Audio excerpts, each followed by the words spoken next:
रायगडमधील लाईनमन म्हणून कार्यरत असलेले हरी सावंत कामावर असताना स्फोट होऊन गंभीर जखमी झाले। या अपघातात त्यांचा चेहरा, छाती आणि पोटाचा भाग 25% भाजलाय। त्यांच्यावर सर्जरीची गरज आहे, मात्र सर्जरीचे पैसे नसल्याने त्यांच्यावर शस्त्रक्रिया करणं त्यांच्या कुटुंबियांना शक्य नाही। हरी दगडू सावंत हे गेले 35 वर्ष लाईनमन म्हणून रायगड महावितरणमध्ये कार्यरत आहेत। 3 सप्टेंबरला खालापूरमधील ताबाटी गावात विजेच्या खांबावर चढून ते काम करत होते। त्यावेळी स्फोट झाला आणि ते खाली पडले। या अपघातानंतर त्यांना खोपोलीला नेलं आणि त्यांना जकोटिया रुग्णालयात पाठवण्यात आलं। त्यानंतर ऐरोलीत हलवण्यात आलं।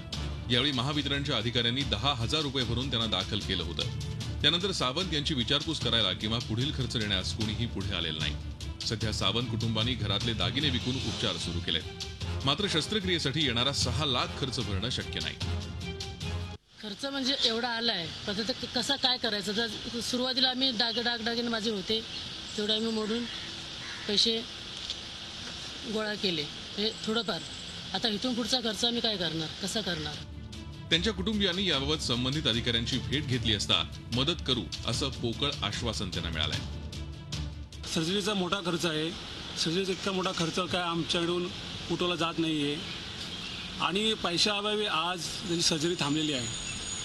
तर माझं इतकंच म्हणणं आहे की जो काही खर्च आहे की आता मला तात्काळची मदत पाहिजे, ते एमएसबी लवकरात लवकर आणून द्यावं। याबाबत महावितरणशी संपर्क साधला असता सावंत यांचा महावितरणनं जो विमा काढलाय त्यात ऐरोलीमधील बर्न रुग्णालय नसल्यानं त्यांना तात्काळ मदत करणं शक्य नाही। मात्र त्यांनी बिलं सादर केल्यावर त्यांच्या उपचाराचा खर्च देण्यात येईल असं महावितरणतर्फे सांगण्यात आलंय।